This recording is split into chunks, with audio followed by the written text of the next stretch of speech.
Assalamualaikum warahmatullahi wabarakatuh. Perkenalkan, saya Lukas Aditya yang akan mempresentasikan tugas kelompok dengan tema antropologi kesehatan, memahami peran sakit dan perilaku. Makalah ini akan menelisik konsep antropologi kesehatan, khususnya dalam memahami peran sakit dan perilaku manusia. Kita akan menjelajahi bagaimana masyarakat membentuk persepsi tentang sakit dan bagaimana penyakit itu sendiri bisa digunakan sebagai alat sosial.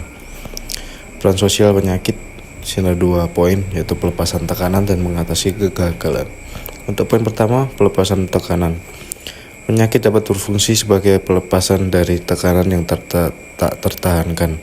Contohnya dalam budaya Meksiko, kondisi sustuh atau disebut dengan ketakutan digunakan sebagai alasan untuk melepaskan diri dari tekanan sosial. Untuk poin kedua, yaitu mengatasi kegagalan.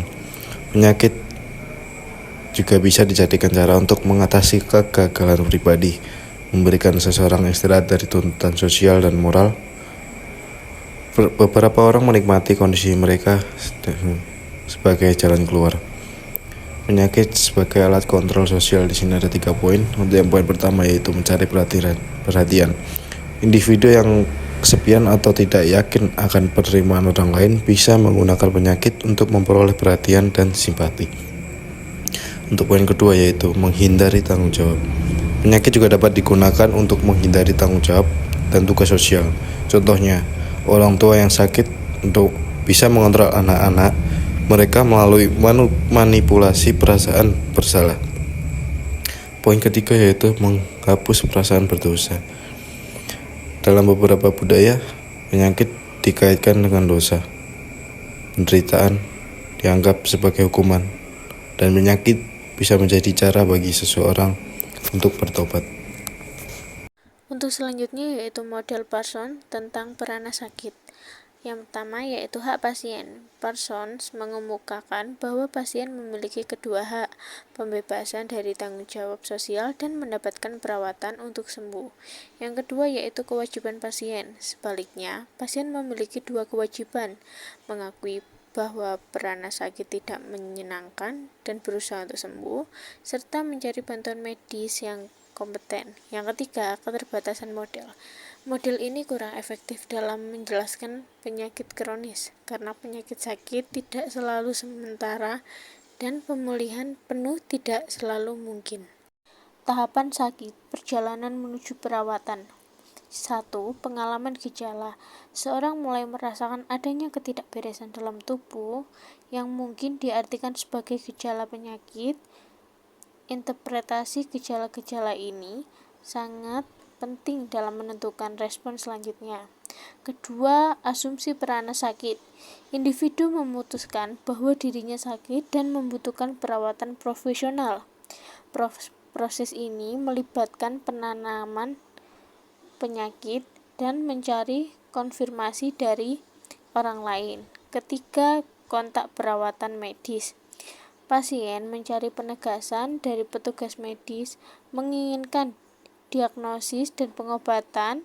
Penolakan dokter terhadap peran sakit bisa membuat pasien mencari bantuan medis lain. Yang keempat, ketergantungan pasien. Pasien menyerahkan pengawasan kepada dokter dan menerima pengobatan yang ditetapkan.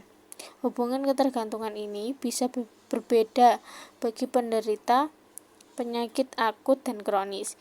Yang kelima, kesembuhan atau rehabilitasi. Pasien keluar dari peran sakit bisa melalui pemulihan penuh atau adaptasi terhadap kondisi kronis. Masyarakat memiliki ritual dan simbol untuk menyatakan kesembuhan. Rumah sakit suatu masyarakat kecil. Yang pertama, struktur hierarkis. Rumah sakit memiliki struktur otoriter yang kompleks dengan sistem administrasi ganda. Terdapat konflik potensial antara otoritas awam dan otoritas profesional. Yang kedua, mobilitas terbatas. Mobilitas terbatas vertikal di rumah sakit terbatas, dengan pemisahan peranan yang ketat dan kurangnya komunikasi antar kelompok profesional. Yang ketiga, pengalaman pasien masuk rumah sakit bisa menjadi pengalaman yang penuh kejutan budaya bagi pasien, dengan bahasa medis yang asing dan hilangnya kendali atas tubuh dan lingkungannya.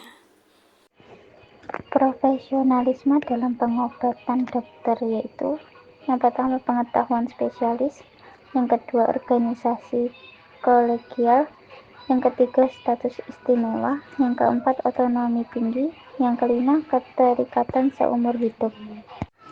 Berikutnya yaitu profesionalisme dalam keperawatan perawat.